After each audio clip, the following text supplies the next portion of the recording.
Hey folks, Steve here. It's the show where I answer your questions. I hope those of you watching who celebrate Thanksgiving had a good Thanksgiving.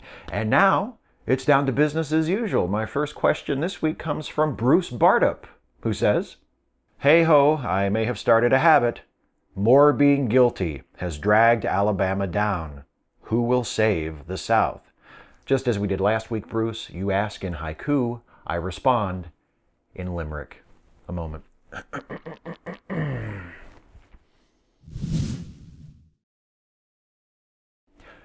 The charges against Moore have heft. Of morals he seems quite bereft. If the South needs a savior from this misbehavior, I suggest that they look to the left. Which is actually my right, but it's left, it's screen left. So I hope that reads properly. I hope it makes sense. The left is what it is supposed to be. Specific hieroglyphics. Content warning, pedophilia, rape. I was fucking furious when that slimy creep Amos Yee posted that video defending pedophilia. He's not the only one. There are a lot of people like him, and it disgusts me. But sadly, the negative response has been very tame, even from this lefty space. I believe if we are against pedophilia, we can't just mildly criticize people who apologize for it and hope they realize they made a mistake. We need to be heavy, unrelenting, and unforgiving with our backlash to show there will be no debate on if a child can consent or not. Drive them away and make them feel ashamed of themselves. This shouldn't strictly apply to internet personalities, but every aspect of life. I believe this is the best solution to tackle this horrid viewpoint. What do you think, Steve?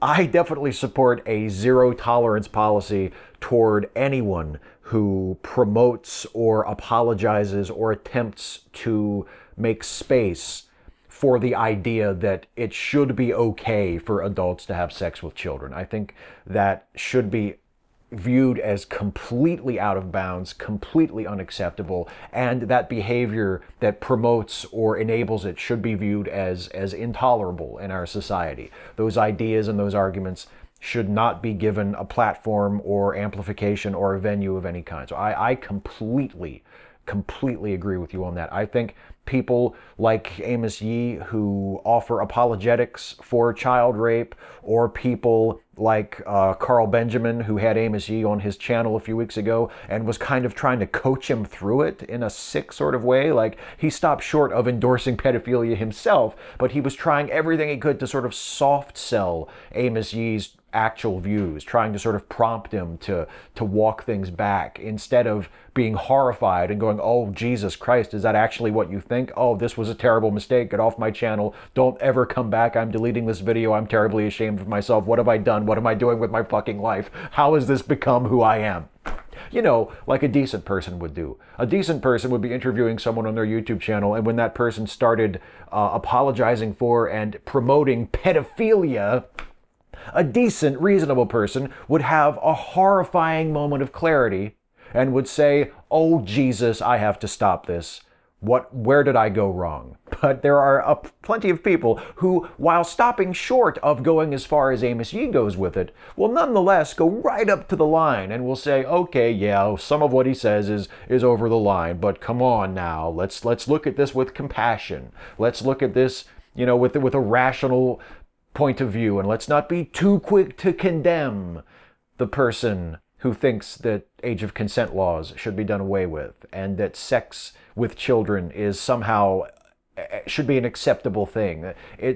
No, I agree with you. It should be completely unacceptable. People who promote it and people who apologize for the people who promote it should be shamed and vilified and should find no resting place in our culture. It should be completely unacceptable. The violence and sexual abuse committed against children, especially the most vulnerable members of our society, should be absolutely unacceptable to all of us, to anybody. And we as a society should do whatever we have to prevent people who are actually pedophiles themselves, not just champions of pedophilia, but people who actually have these impulses themselves. We should do everything we can to prevent them from acting out those impulses against children. We should, whether it's a law enforcement solution or whether it's counseling, psychiatry, mental health care, whatever needs to happen to prevent someone who has these impulses from acting on them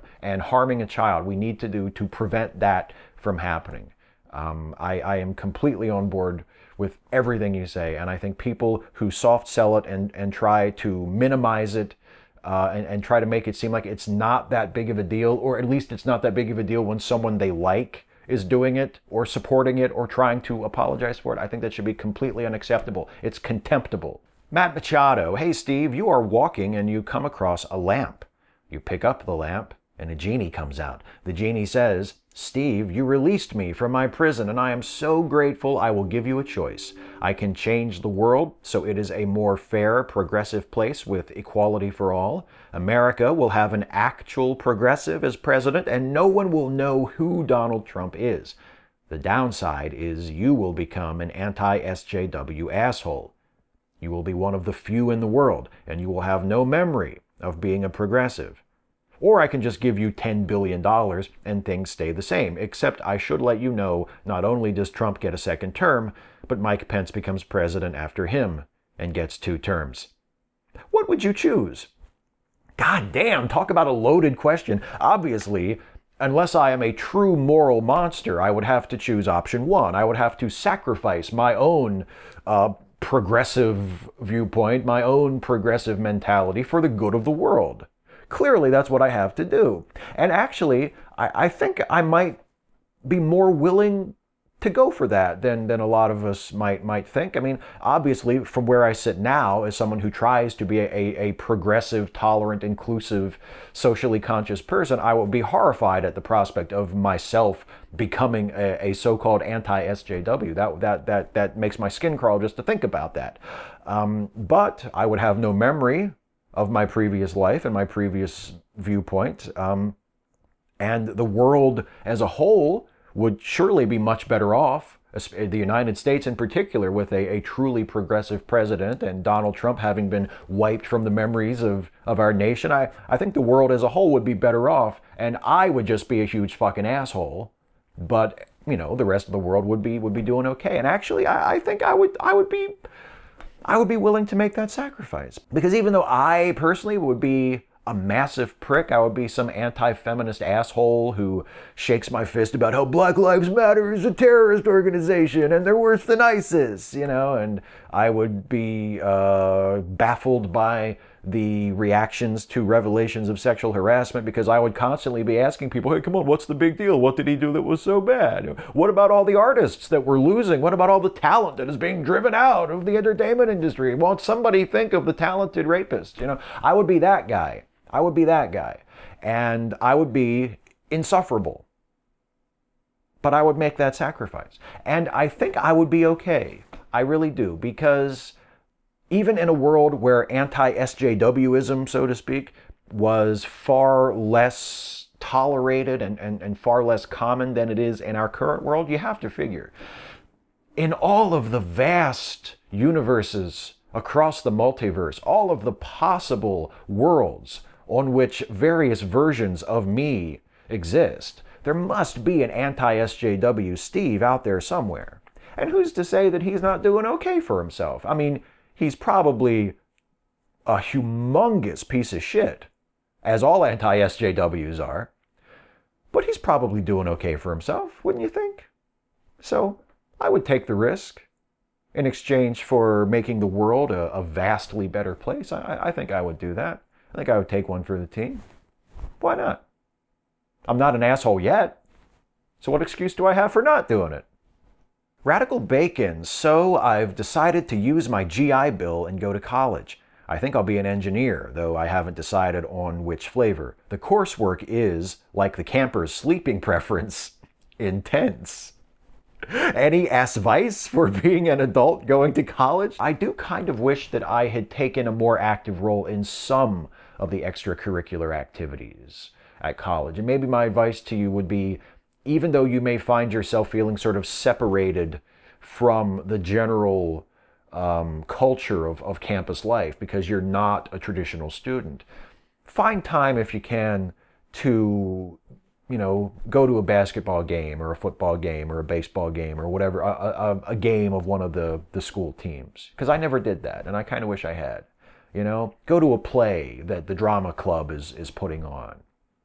Do something that is not just attending a class, that is part of something that the university offers. Really make the most of it, because I took all my classes and I went to one play when I was at my university, but it was a play that I had to go to as an assignment for a class. So I feel like I didn't get as much out of the cultural side of my college career as I could have. So my advice to you would be, if you can, and if you're comfortable doing that, and if you have the time, make the most of that. Go to a game, go to a play, go to an after-class event, something like that. Make the most of it as much as you can. That would be my advice to you. Panama Lane. Hey, Steve, I've never been one to preach about what a person should or should not eat, but universally, when a meat eater finds out I'm a vegetarian, they ask me why. When I give them the litany of reasons, which are honestly extremely rational, I'm often met with irrational pushback, like it is not healthy or that we evolved canine teeth for a reason. I want to stress that I never tell them what to eat or not to. It is almost as though my mere existence and reasoning hits a nerve within people. They see my decision as an attack on theirs, and many are unwilling to admit that they eat meat just because it tastes good, which is fine. In a lot of ways, I see the same behavior within religion. Religion tastes good to people. It gives them a sense of security about death, and otherwise very rational people start to make extremely irrational arguments in defense of their religion. So my question to you is twofold. Do you eat meat, and why? And do you think that even with an ever-going catalog of human knowledge and understanding about the universe, humanity will ever transcend their propensity for irrational belief systems because they taste better? Well, the answer to the first part of your question is no, I don't eat meat, or at least I no longer do. I was a meat eater for the vast majority of my life, and for the last almost 2 years, my wife and I have been vegetarian, and we made that decision both because we both decided that we would be more comfortable ethically if we didn't eat meat, and also we figured out that we really didn't eat that much meat anyway. And it would cost less, and it would be better for our health, better for our diet. We would just be better off all around if we just cut out meat altogether. And for the second part of your question, do I think that humans will ever transcend their propensity for believing in things just because they taste better? Probably not. I think, people love to say, well, we're rational beings. And we are. But we're also irrational beings. And what I mean by that is we have the potential for both. And we are both at various times. No one is 100% rational all the time, and no one is 100% irrational all the time. We have the capacity to be both things, and we are both things continuously throughout our lives. So I don't think that humans as a race, as a species, will ever lose that propensity for irrationality, nor will we ever lose that vulnerability to irrational belief systems that we nonetheless find appealing for one reason or another. I don't think we will ever lose that. Hopefully we will find a way of minimizing it. Hopefully we will not be as susceptible in such large numbers, in such a large proportion of our society as we are now. I think we're less susceptible to those sorts of things now than we were in the past. Will we ever rid ourselves of that propensity for believing in something, as you say, so wonderfully, so aptly, just because it tastes good, when there's not really a rational basis for it? I don't think we'll ever rid ourselves of it completely. But I think we'll hopefully continue to gradually phase it out and sort of dial it down as we move from generation to generation to generation. At least, I hope so. You know what the bell means. It means it's time for the lightning round. Sabrina Lozides Meredith, who's the best Catwoman of all? I personally loved Eartha Kitt as Catwoman. Who's your favorite and why? Well, I've got to go with the other, one of the other Catwomen from the Adam West show, which is Julie Newmar. I think she's my favorite. She was one of the first TV characters I ever had a crush on as a child. And I think she embodies what Catwoman should be, regardless of tone, regardless of what version of the character we're talking about. I'll get it out eventually. Because she's fun, but she also has that hint of danger about her. And that to me is, those are two of the defining qualities of Catwoman. She should be a fun, adventurous character, but she should also have that little bit of a dangerous side that can come out all of a sudden. I think Julie Newmar had that. So she'd be my pick.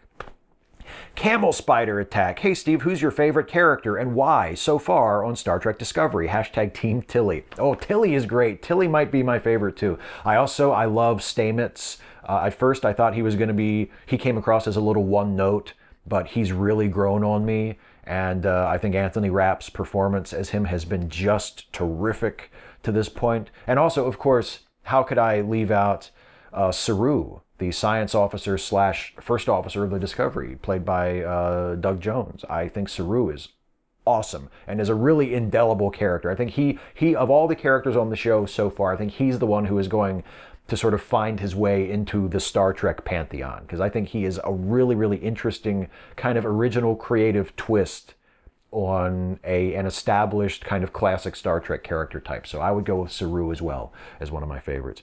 Scott Bresinger, with so many depressing things in the news to talk about without going insane, I'll ask about something I consider more pleasant. What's your opinion on the films of the Coen brothers? Do they deserve the acclaim they've received?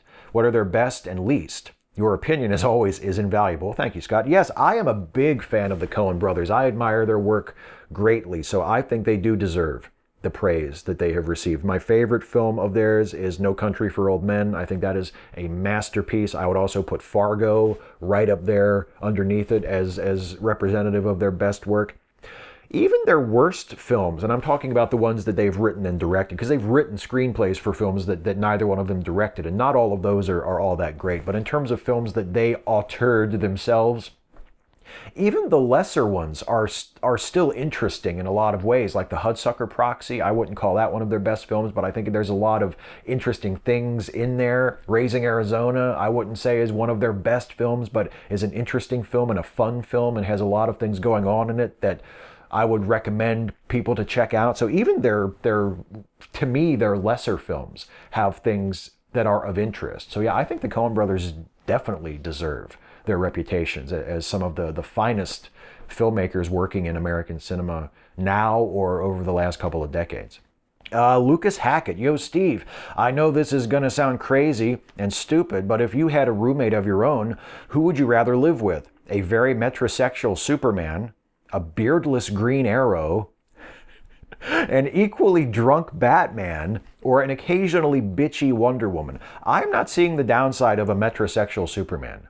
I mean, he's Superman, and he takes care of himself, cleans up after himself, cuts a dashing figure, grooms. Like, what's the downside to living with metrosexual Superman? I'm going to go with that one. Leto Anor. So, Steve, what's with the badass scar? Oh, the badass scar does not have a badass story behind it, I'm afraid. I was 3 years old, and I was climbing out of the back seat of my mother's car, and I tripped and fell, and as I fell, I sliced my side of my forehead on the edge of a seatbelt. So that's the deal with the scar.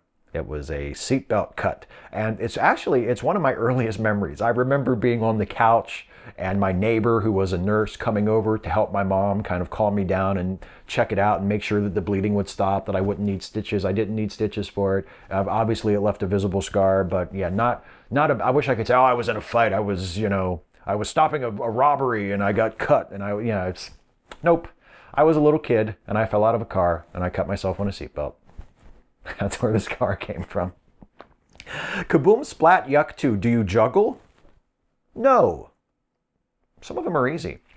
Corey Donaldson, what's your opinion on politicians, especially those who are presidents or prime ministers that wear flag pins? And if you were the president of America, would you wear a flag pin? I would like to think I would make a point of not wearing the flag pin, especially when I'm in the United States. Like maybe if you travel abroad and you want to carry a little representation of your home country with you when you go to someone else's country, that might be okay. To wear a little, modest, tasteful flag pin on your lapel or something. But people who are in the United States wearing a flag pin, it seems like pandering. It seems like pandering, empty, performative patriotism. And I think that sort of thing should be avoided. And if I was the president, I would very much like to not wear the flag pin. John Smith, if I asked you, will you include my question in the next you had to ask, would your answer to that question be the same as your answer to this question? I can't answer this by myself. I'll be right back. Just bear with me.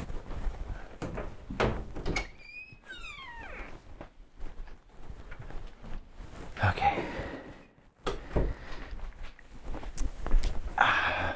Sorry about that. I apologize. The question was, if I asked, will you include my question in the next you had to ask, would your answer to that question be the same as your answer to this question? Let's just see, shall we? Reply hazy. Try again. Sorry, John. Jacob Zentichko, my twin brother has one son dressed in Batman gear and the newborn one dressed with Superman gear. What should I do to stop this civil war before it starts? Education, Jacob. Education, my friend. Teach the children that Superman and Batman are supposed to be friends. There's no reason why the kid who dresses up like Superman and the kid who dresses up like Batman can't get along. They should get along. World's finest. World's finest. Come on. Break the cycle. Break the chain of evil. Make Batman and Superman friends again. Jay Dodify, Steve, what do you think of Clint Eastwood's westerns? I love the Dollars trilogy, particularly The Good, the Bad, and the Ugly, but I also really enjoy High Plains Drifter, Pale Rider, Hang 'em High, and The Outlaw Josie Wales. I really like the slightly creepy bleakness of High Plains Drifter. I admit I haven't really given a great deal of thought to the thematic content of them, so I haven't really considered whether they push any sort of fascist agenda, something often attached to the Dirty Harry films. What do you think? And what do you think of Clint's films generally? I am a big fan generally of Clint Eastwood's westerns in particular, and of Clint Eastwood's films just overall. I am an admirer of Eastwood as an actor and a director. And my favorite is probably The Outlaw Josie Wales, although that is a sentimental pick, I admit, because that was my pap's favorite movie. And I remember from an early age watching that movie with him and becoming an admirer of it through him. So I would pick that movie for that reason. But I think Eastwood in general is a terrific actor and a terrific filmmaker. And I think his westerns represent the best of his work. I think you get his clearest vision and his greatest passion as a director, particularly when you get to the westerns that he directed. And I mean, I know he continued to make films and has been incredibly prolific since Unforgiven. But has there ever been a better final statement, a better capstone to a director's career than Unforgiven? If you can just pick that up out of 1992 and drop it at the end of Clint Eastwood's career, that is as powerful a closing statement for a filmmaker as I've ever seen. It just so happens that it was not actually his closing statement. He continued to make films long after that. But it was his closing statement on the Western, I suppose. So I'll go with that. But yeah, I'm a big Clint Eastwood fan. Well, that's it for the questions. It's time now for the shout out. And the shout out this week goes to an organization that we all are familiar with, at least here in the United States, but it's an organization that it never helps to remind everybody that this organization is there and that it does really tremendous work, and that especially this time of year, the holiday season from Thanksgiving to Christmas, is a very big time of year for this particular organization. Of course, I'm talking about Meals on Wheels, which here in the United States at least, and there are other organizations around the world that do similar work to this, but here in the United States, Meals on Wheels and its many local affiliated organizations, they bring hot meals to senior citizens who are too frail to leave the house themselves, or who have disabilities, or are living on low incomes and just aren't able to go out and get their own food or make their own meals at home. The volunteers of Meals on Wheels will come in, bring them a nice hot meal, visit with them, make sure they're okay, and give them some companionship and some company, and let them know that there are people out there that care about them and that they're still part of their communities. And it's a really wonderful organization. And again, especially during the holidays, to be able to go out and give back to the community in that way.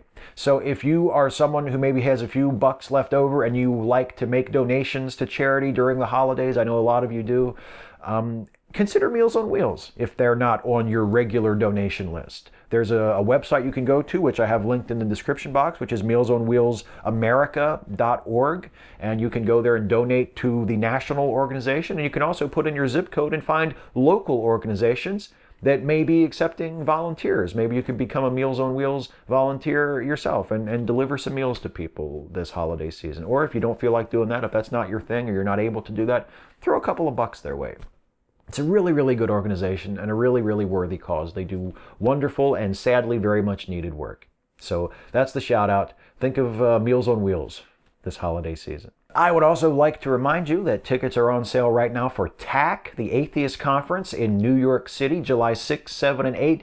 2018. I am going to be there. There will be a panel of awesome YouTubers that I will be on alongside the likes of ContraPoints, The One Janitor, Foxy Jezebel, Christy Winters, Mandisa Thomas will be there giving the keynote address, Aaron Ra will be there, and a lot of other people that are on the website listed as speakers, and we will be adding speakers as we get closer and closer to the event. Again, it is July 6, 7, and 8 in New York City at the beautiful Roosevelt Hotel. If you book your hotel room through our website, you get a fantastic discount. You get to spend a weekend in New York City at a beautiful hotel, at a wonderful event that will be our way of putting the best foot forward of the atheist community. We're going to put on an event that will be inclusive and progressive and socially conscious and forward-thinking and activist. We're going to try to show the world what the atheist community and the atheist movement can be when it turns away from its bigoted, prejudiced, intolerant members and focuses on being inclusive and tolerant and forward-thinking and trying to be a force for positive change in our society. So I really, really hope that you can all join us for TAC. It's going to be a fun, awesome weekend in New York City, July 6, 7, and 8. If you haven't already, you can buy your tickets and make your reservations at theatheistconference.com. And I really hope you do, and I hope I get to see a bunch of you there next year. I also want to remind you, as I do every week, to check out the Late Seating Podcast, which is a part of the Lemme Listen family of podcasts. Late Seating is a podcast hosted by my very good friend Jason Harding, who, along with me as his co-host, reviews classic movies that have a certain reputation for either being really, really good or really, really terrible. We give these movies a fresh watch, and we go through what happens. We summarize the movie for you, throw in some jokes there, make fun of it a little bit, have a good time, and then we decide for ourselves whether the movie deserves the reputation that it has, whether that reputation is good or bad. It's a really fun show. It's one of my favorite things that I do. And if you go to our website today, you can hear a brand new episode of the Late Seating Podcast, which is our review of the classic 1985 sci-fi comedy starring Michael J. Fox and Christopher Lloyd, Back to the Future. Yes, we reviewed the original Back to the Future on the new episode of Late Seating. You can listen to that. You can listen to all of the past episodes of Late Seating and all of the episodes of all of the awesome Lemme Listen podcasts by going to LemmeListenPodcasts.com. That's it for me, everybody. I'm out of here for another week. I want to thank you for watching, and I especially want to thank those of you who asked questions, because in order for this series to happen, you have to ask. So please do leave a question for next time in the comment section of this video, because that's the way it works. You leave a comment on this video asking me your question for the next You Had to Ask video. You can ask anything you want. Ask me anything about anything. Nothing is too serious. Nothing is too silly. I will answer as many of your questions as I possibly can in the next video. So please do leave your questions in the comments on this video. That's it for me, everybody. Thanks again for watching. I'll see you next time. Take care, everybody. Hey folks, one more thing before I go. I hope you enjoyed this video. If you did, please like, share, and subscribe. And also please consider helping me to make more videos like this one by supporting this channel through Patreon. You can go to patreon.com/Steve Shives to become a patron. See you next time.